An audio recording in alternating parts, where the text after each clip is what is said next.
സോണിയുടെ 21 inch ഫ്ലാറ്റിൻ്റെ T വിയാണ്. അപ്പോൾ അതിൻ്റെ complaint എന്ന് പറയുമ്പോൾ പവർ സപ്ലൈ ആണ്. ഇപ്പോൾ ടി വി ഓൺ ചെയ്തപ്പോൾ ഓൺ ടൈം ആ LED ബ്ലിങ്ക് ആയിട്ട് അങ്ങ് പോയി. അപ്പോൾ ഇതാണ് കംപ്ലൈൻറ്റ്. വേറെ റെസൊല്യൂഷനും കാര്യങ്ങളൊന്നും വരില്ല. പവർ സപ്ലൈ കംപ്ലൈൻ്റ് ആണ്. ഓക്കെ, അപ്പോൾ ഈ കപ്പാസിറ്ററിൽ ചാർജ് നിൽപ്പുണ്ട്. പവർ സപ്ലൈ കംപ്ലൈൻ്റ് ആകുമ്പോഴാണ് ഈ കപ്പാസിറ്ററിൽ ചാർജ് നിൽക്കുന്നത്. ഇവിടെ പവർ സപ്ലൈ ഉള്ള സെനർ ഡയോഡുകൾ പിന്നെ ഒക്ടോ കപ്ലറൊക്കെ ഞാൻ ചെക്ക് ചെയ്തിട്ടുണ്ടായിരുന്നു. പക്ഷേ അതിന് വേറൊരു കുഴപ്പമില്ല. പിന്നെ കൂടുതൽ മെനക്കെടാൻ നിന്നില്ല. ഞാൻ ഒരു മോഡ്യൂൾ വയ്ക്കാമെന്ന് വിചാരിച്ചു. 3 വയറുള്ള മോഡ്യൂളാണ് വയ്ക്കുന്നത്. 3 വയറിലുള്ള മോഡ്യൂളിൽ 2 വയർ കൊടുത്താൽ മതിയാവും ബോർഡിൽ.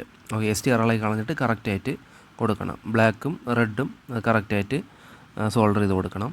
പിന്നെ 5 വയറുള്ള മോഡ്യൂൾ വയ്ക്കുന്നതാണ് ഏറ്റവും നല്ലത്. പിന്നെ ഈ വീഡിയോ ഞാൻ 20 ജൂലൈ 2024 ഇൻസ്റ്റയിലോട്ട് അപ്ലോഡ് ചെയ്തത്. അപ്പോൾ അവിടെ നിന്ന് ഇപ്പോഴും എടുത്തിട്ടാണ് ഡൗൺലോഡ് ചെയ്തെടുത്തിട്ടാണ് ഈ വോയിസ് ഓവർ ചെയ്ത് യൂട്യൂബിലോട്ട് ഇപ്പോൾ അപ്ലോഡ് ചെയ്യുന്നത്.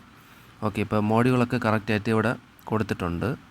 പിന്നെ പവർ സപ്ലൈ ഔട്ട്പുട്ട് വോൾട്ടേജ് ആ മോഡ്യൂളിൽ കറക്റ്റായിട്ട് സെറ്റ് ചെയ്ത് വെച്ചിട്ടുണ്ട്. ഇനി ടി വി ഓൺ ചെയ്ത് നോക്കാം. ഓക്കെ, ഇപ്പോൾ ടി വി ഇതാ ഓൺ ചെയ്തിട്ടുണ്ട്. കറക്റ്റായിട്ട് ഇതാ ഓണായി വന്നിട്ടുണ്ട്. അപ്പോൾ വേറൊരു കംപ്ലയിൻസും ഇല്ല. അപ്പോൾ വീഡിയോ ഇഷ്ടപ്പെട്ടാൽ വീഡിയോക്ക് ഒരു ലൈക്ക് അടിക്കാനും ചാനലൊന്ന് കയറി സബ്സ്ക്രൈബ് ചെയ്യാനും തൊട്ടടുത്തുള്ള ബെല്ലൈക്കൺ കൂടെ ഓൺ ചെയ്ത് വെക്കാനും മറക്കല്ലേ. അപ്പോൾ താങ്ക് യു ഫോർ വാച്ചിങ്.